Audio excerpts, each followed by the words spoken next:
Olá, pessoal, tudo bem com vocês?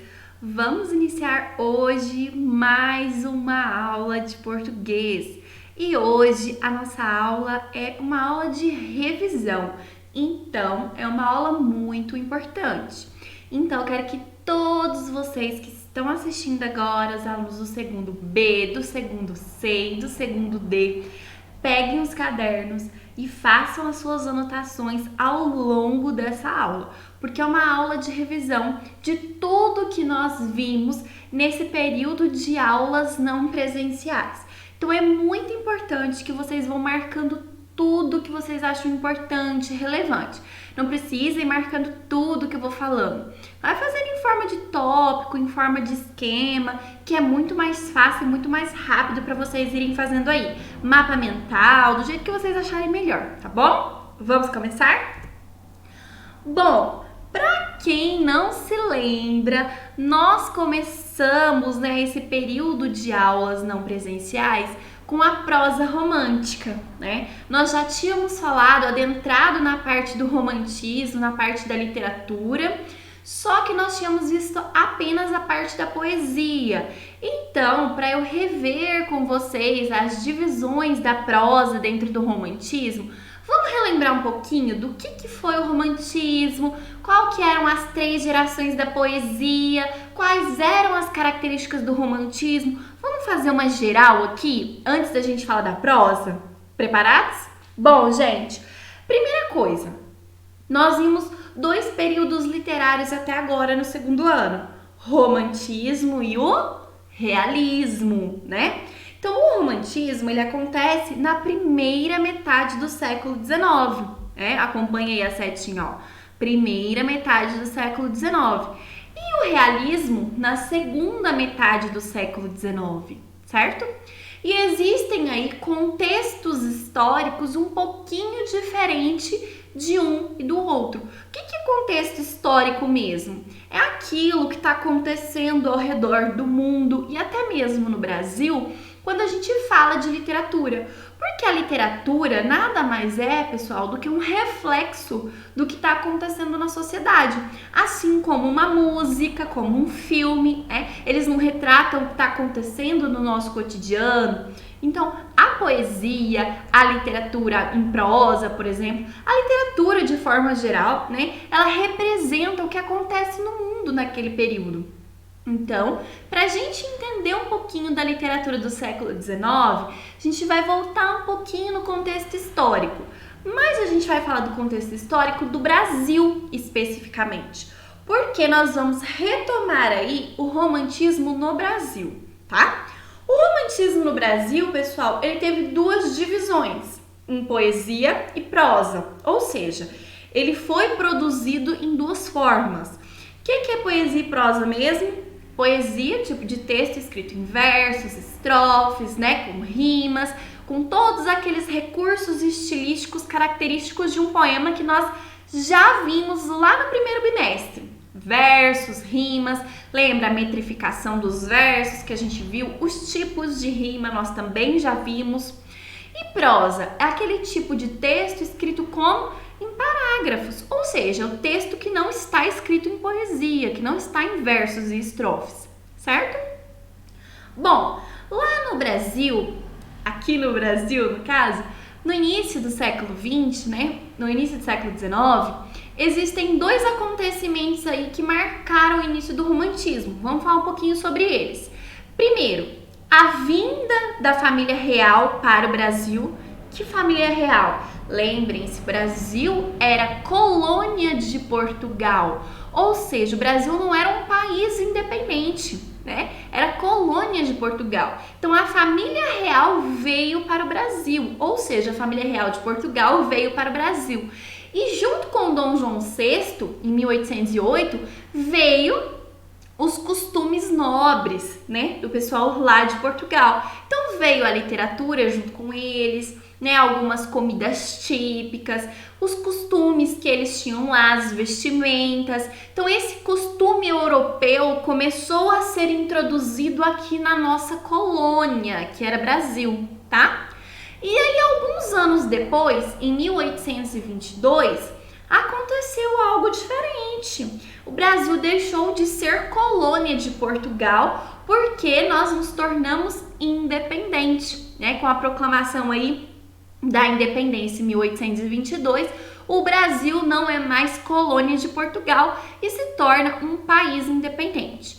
E com isso, gente, vejam só, o Brasil cria uma necessidade de criar uma identidade nacional, né? De criar ali algo que é único, brasileiro. E é nesse contexto que surge o romantismo, tá? Porque a literatura vai refletir a primeira geração da poesia e o romance indianista, que é a primeira classificação da prosa, surge especificamente nesse contexto, quando surge a necessidade de criar uma identidade nacional, ou seja, mostrar para o resto do mundo que o Brasil tem uma identidade. E aí, pessoal, a gente entra na primeira geração da poesia, que é a geração indianista nacionalista, que é o quê? Aquela característica toda de valorizar a pátria, a natureza, né? Criar aquela identidade nacional. Segunda geração, ultrarromântico, o mal do século, que é quando a gente começa a falar sobre os problemas, o pessimismo, a tristeza, a morte, o medo de morrer. Terceira geração, condoreira, também chamada de poesia social, quando começa a falar um pouco sobre a questão escravista, né, a abolição da escravidão, começa a surgir ali aquele efervescer das ideias abolicionistas.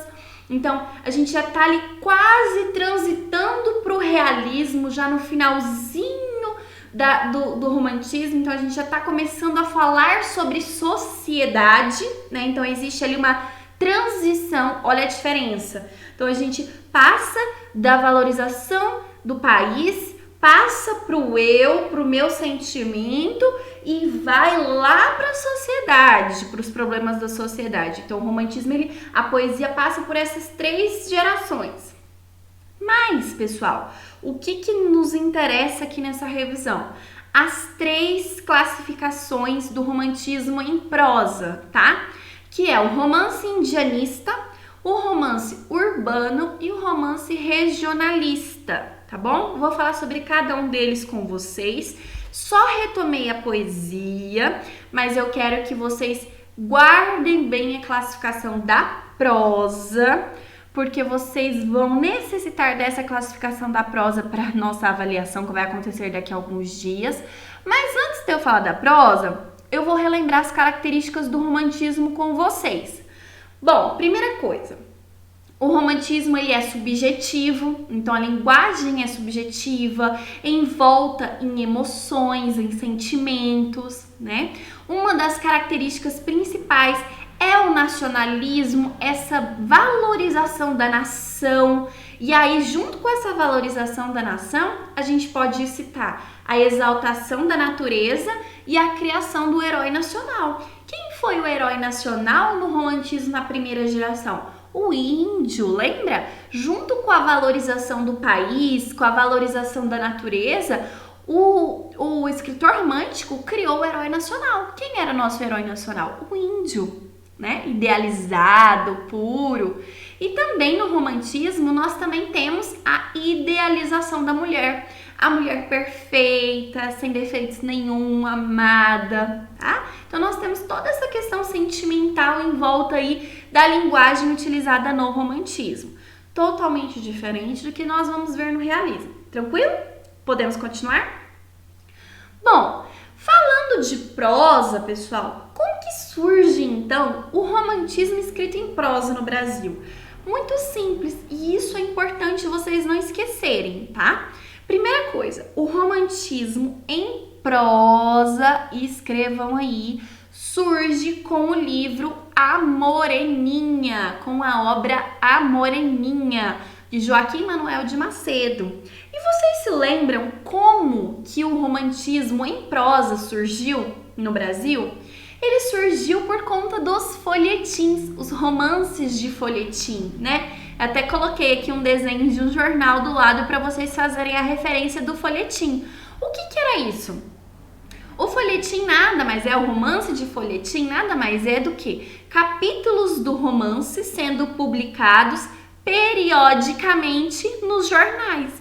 Então era como se fosse uma novela, né, que você assiste na televisão por capítulos, só que as pessoas liam nos jornais, publicados ali semanalmente. Então a pessoa tinha que ler um capítulo, aí esperava a próxima publicação do jornal para ler o próximo capítulo. E assim por diante, até acabar a obra. E assim foi publicado, ficou conhecido, né, o romance de folhetim. E isso, gente, deu uma característica mais social para a literatura. Por quê? As pessoas, as outras classes, que não era só a nobreza, começaram a ter acesso à literatura. Essa literatura que veio junto com a família real, lá de Portugal, em 1808, ela era muito restrita aos nobres da classe, né, da sociedade. Mas com essa publicação semanalmente em jornais, que são os romances de folhetins, aconteceu o quê? Vamos se dizer que essa literatura ficou mais popular. Então o romantismo alcançou as outras classes sociais, principalmente a burguesia. A burguesia era uma classe social comerciante que tinha capital, né? Tinha ali dinheiro e começa a fazer parte ali desse meio intelectual, meio cultural e começa a degustar e gostar ali da literatura e se divertir, se entreter com os romances de folhetim. Tranquilo? Deu para entender? Então, como surge a prosa romântica no Brasil? Folhetins. Como que eram os folhetins? Publicados periodicamente em jornais, como capítulos de novela, só que eram os capítulos dos romances. Beleza? Certo. Bom, a prosa romântica no Brasil, ela tem 3 classificações, assim como a poesia, né? Romance indianista, romance urbano e romance nacionalista.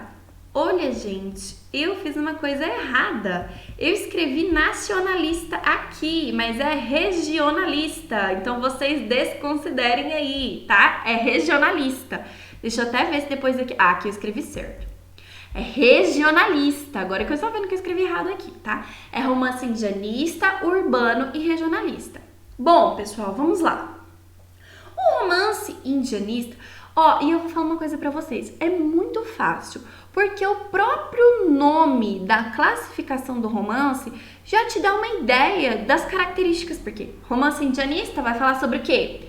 Sobre o índio, sobre a natureza, sobre o país, sobre a fauna, sobre a flora, né? O romance urbano, urbano sobre a cidade, sobre as pessoas, sobre o movimento das cidades, a vida das pessoas.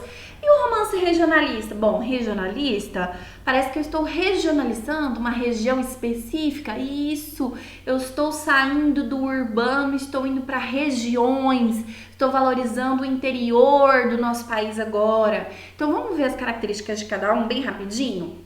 Vamos lá. O romance indianista, então, valoriza o herói nacional. Quem era o herói nacional? O índio. Então, todos os temas baseados no romance indianista são temas que vão valorizar a natureza, o sentimentalismo, a fauna, a flora, tá? Então, o heroísmo é representado pela beleza do caráter e a valentia dos personagens. Quem lembra das atividades que nós fizemos da Iracema? Lembram aí? A gente fez atividade, corrigimos. A Iracema, lembra do trechinho que nós vimos? Ela é toda comparada com a natureza, tá lá se banhando na cachoeira e aí chega o homem branco e ela dispara uma flecha. Por quê? Porque era uma pessoa que ela não conhecia, então ela era valente, né? Não tinha medo, era uma guerreira. Então ela é colocada ali dentro da obra do José de Alencar como uma heroína, tá bom?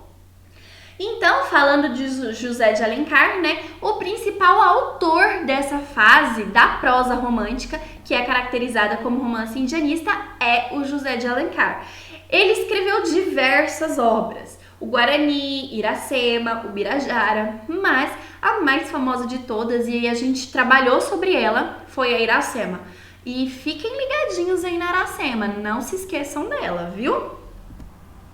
Ai, não se esqueçam, gente, a Iracema, dentro do livro, dentro da obra do José de Alencar, a todo momento ela é comparada com a natureza. Então, os olhos dela é comparado com a beleza da natureza, o cabelo, até as suas ações é comparada às vezes com as ações dos animais. Então, existe essa exaltação da personagem junto com a natureza. Então, existe uma relação muito íntima entre ela e a natureza, tá bom? Romance urbano. Bom, gente, urbano vai falar do que? Cidade, né? Então, existe ali uma mudança. Então, quando nós lermos lá, se você ler um trechinho que tá falando sobre natureza, sobre os índios, animais, vai ser qual tipo de romance? O indianista. Mas se eu estou falando do centro urbano, das vidas das pessoas, de um romance entre uma moça e um moço que vive lá na cidade, então eu tenho que tipo de romance? Romance urbano.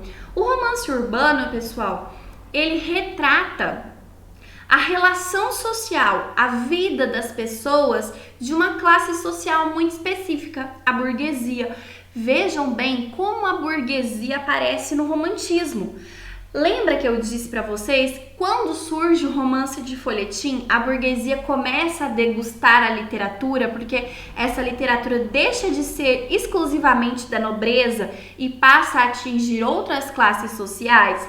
A burguesia tem uma grande importância no contexto histórico do século XIX, né? Porque é uma classe que surge com tudo. A burguesia é uma classe comerciante, então uma classe com poder aquisitivo. Então, o romantismo, em grande parte, surge para eles, né? Então, é um entretenimento da classe burguesa. Então, o romance urbano é o tipo de obra, todos os textos e trechos que vocês lerem de romances, que retratam as relações sociais das pessoas ali da classe burguesa, a vida deles, né? Geralmente relações amorosas, história de amor, o cotidiano, como eles viviam, é romance urbano, tá bom? Então, vamos se dizer que o romance urbano basicamente retrata os costumes da sociedade brasileira do início do século XIX. É totalmente, se você pegar uma obra do romance urbano, a Moreninha é um exemplo disso, e vocês fizeram uma atividade também sobre a Moreninha, né? Os romances urbanos, eles retratam exatamente como era a sociedade da época, escritos naquela época e retratavam exatamente como eram as relações sociais, como as pessoas se vestiam, como as pessoas se falavam. Então vamos dizer, é um retrato fiel daquela época, tá? Esse tipo de romance ele é um romance muito descritivo, é uma narrativa muito lenta, minuciosa, existe toda uma ambientação do lugar onde a cena é narrada muito minuciosamente, a descrição do personagem, a roupa, para que você se projete exatamente naquele lugar quando você lê o tipo de romance urbano, certo? Bom, falando aí de autores, né? Nós temos dois autores de grande relevância no Brasil, que é o Joaquim Manuel de Macedo e o Manuel Antônio de Almeida. E eu quero que vocês gravem essa obra. A Moreninha, do Joaquim Manuel de Macedo, é considerado o primeiro romance brasileiro, certo? Gravaram aí? Primeiro romance brasileiro. Tranquilo? Romance regionalista. Agora nós vamos para outras regiões. Então a prosa regionalista no Brasil já vai fugir um pouco. Então vai sair um pouco dos nobres, da burguesia e vai para as regiões interioranas do Brasil. Vai começar a mostrar o ambiente rural, vai sair do ambiente urbano e vai para o ambiente rural. Então vejam só como os romances são diferentes. Se você ler um trechinho lá na hora da nossa avaliação, está falando de romance entre as pessoas que estão ali, o mocinho e a mocinha conversando, ela toda bem vestida, romance urbano. A Índia, que atirou uma flecha, romance indianista. Mas e se eu estou falando da escrava que vivia lá na fazenda? Opa! Romance regionalista. Se eu estou representando o sertanejo que vive lá no interior do Brasil e vive com as adversidades do clima, as adversidades que eles enfrentavam naquela região, naquele local, romance regionalista. Então é muito fácil de você identificar essas três características dentro dos romances, tá?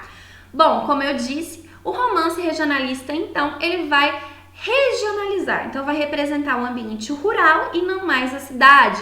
Então vai mudar totalmente. Então vai falar sobre o sertanejo, sobre as paisagens do sertão, tá? Então vai valorizar a diversidade do país. Então vai começar a valorizar mais essa diversidade, tanto no costume quanto na língua, tá? Na língua existente dentro do país. E uma obra regionalista muito conhecida, que já deu origem a novela, a seriado, minisséries, filmes e outras coisas mais, é A Escrava Isaura, tá?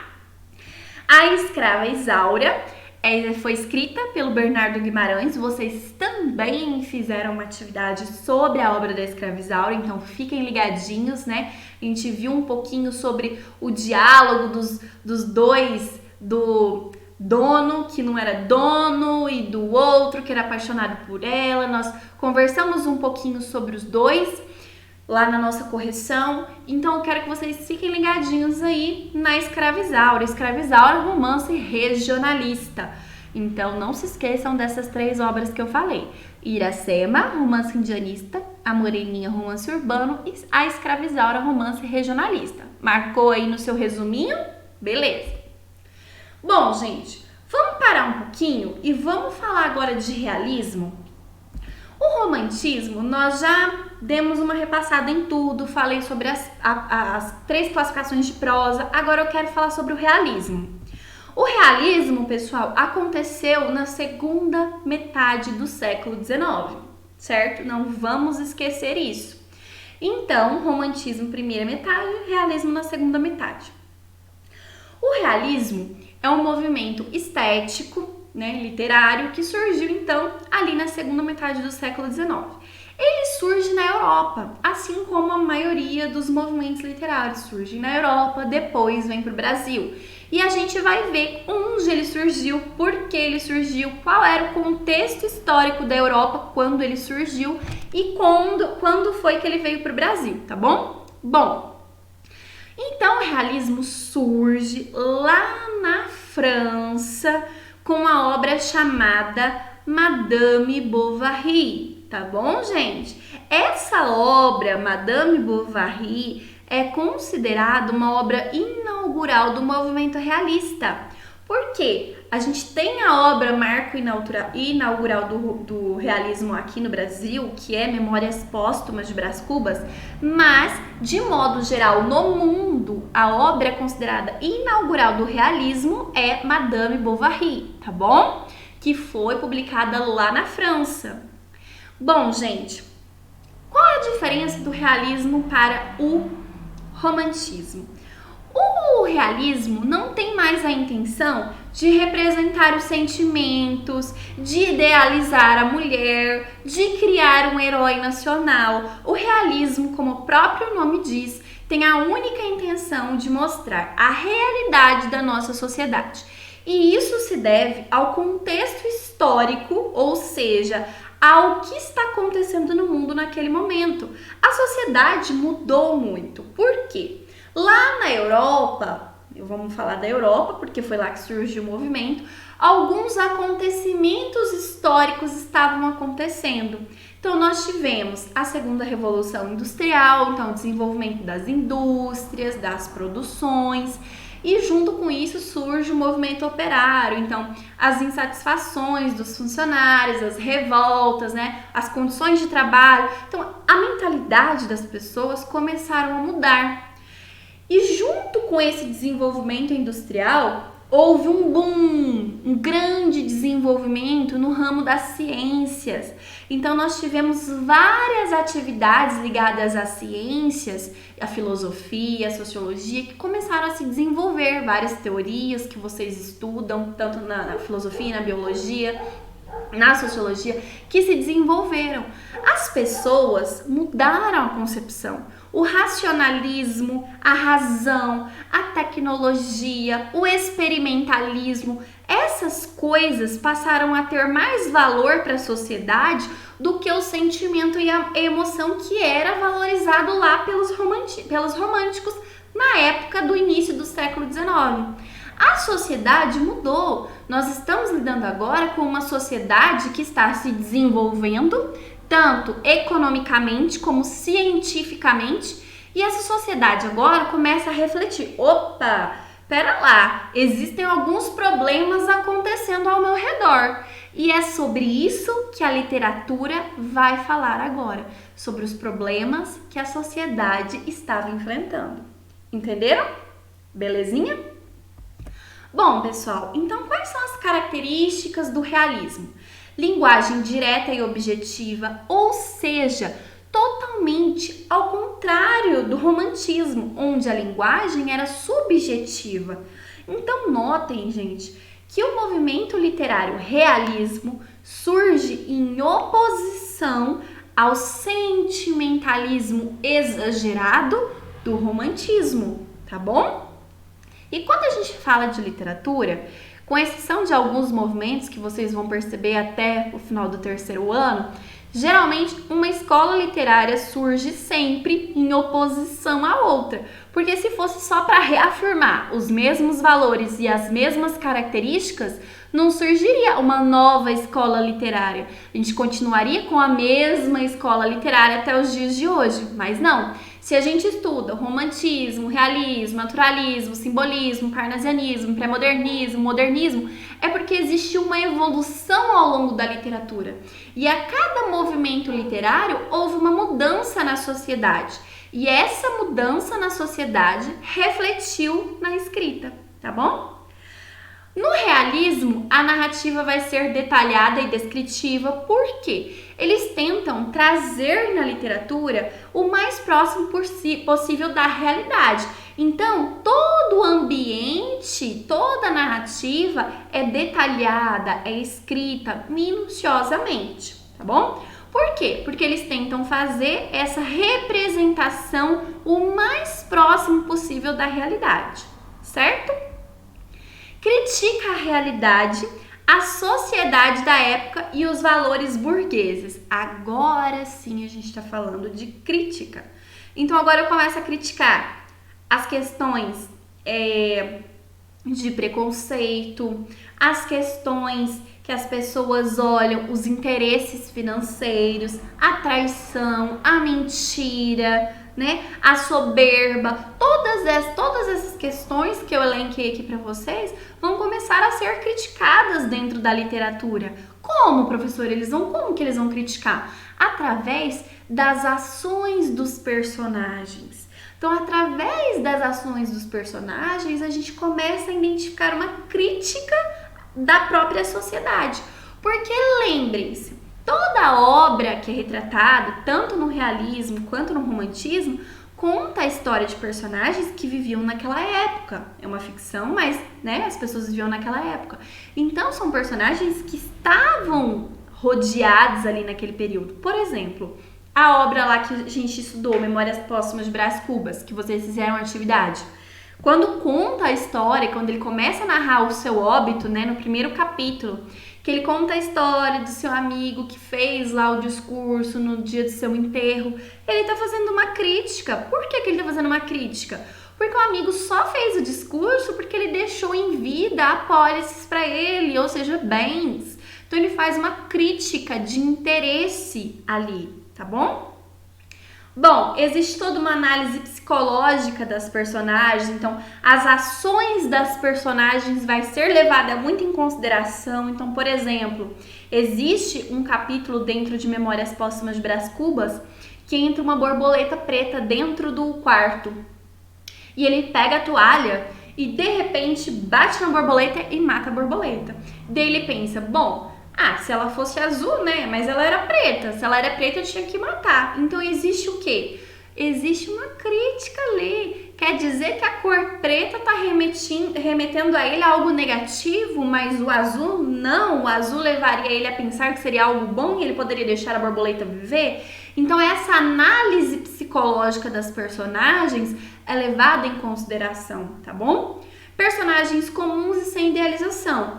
É o dono do barzinho, é a mulher que vive ali com qualquer um, sabe? Não existe pessoas da nobreza dentro das obras, tá bom? Não existem pessoas, não é o rei que é representado, são pessoas da sociedade comum que são usadas como personagens dentro das obras realistas. Deixa eu ir logo, senão eu tô falando demais. Vamos lá!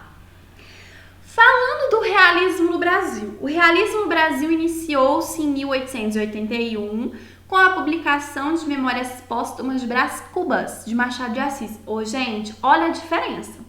Madame Bovary inaugura o realismo mundo, tá? É considerado o marco do realismo mundo, surgiu na França. Mas aqui no Brasil as coisas demoram a acontecer, né? Então, o Brasil, o realismo chegou um pouquinho mais tarde e ficou conhecido o marco, a publicação de Memórias Póstumas de Brás Cubas do Machado de Assis. Já falei para vocês que aqui no Brasil, diferente do que aconteceu na Europa, o realismo só ocorreu em prosa, ou seja, não houve produções literárias de poesia realista no Brasil, tá? Então, se estiver lá na avaliação de vocês, no Brasil ocorreu produções em prosa e poesia realista. Falso, porque no Brasil nós só tivemos produções realistas em prosa, tá bom? Então, vamos fazer só mais uma análise aqui.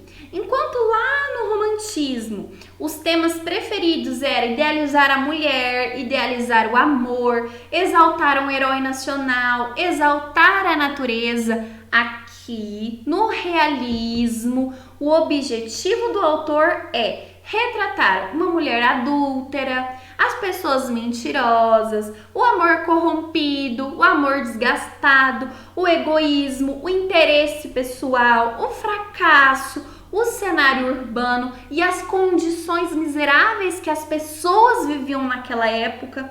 Então a mentira também é muito trazida da época, inclusive o preconceito racial também é muito trabalhado nas obras realistas, tá bom? Por quê? Porque estava efervescendo os ideais abolicionistas nessa época, tá bom? Deu para entender? Tranquilo? Bom, pessoal, vamos falar um pouquinho sobre Memórias Póstumas de Brás Cubas, que vocês também fizeram uma atividade sobre essa obra. Bom, primeira coisa, gente, que nós devemos falar. Essa obra é excepcional. Por quê? O narrador, que nada mais é do que um narrador personagem, não é? Vocês lembram o que é narrador personagem mesmo? Narrador personagem é aquele que narra e também participa da história. Quem é o narrador? O próprio Brás Cubas. Ele narra, ele conta a sua história todinha depois de morto. Ou seja, o Machado de Assis, que foi o autor da obra, ele mudou radicalmente o panorama da literatura criando esse tipo de narrador.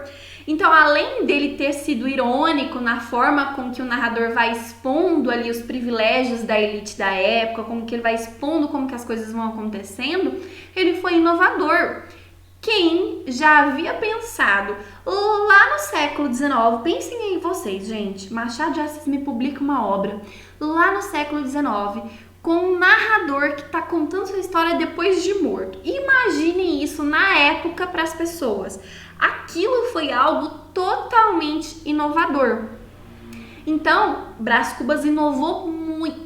Machado de Assis inovou muito, criando esse tipo de narrador que conta a sua história depois de morto.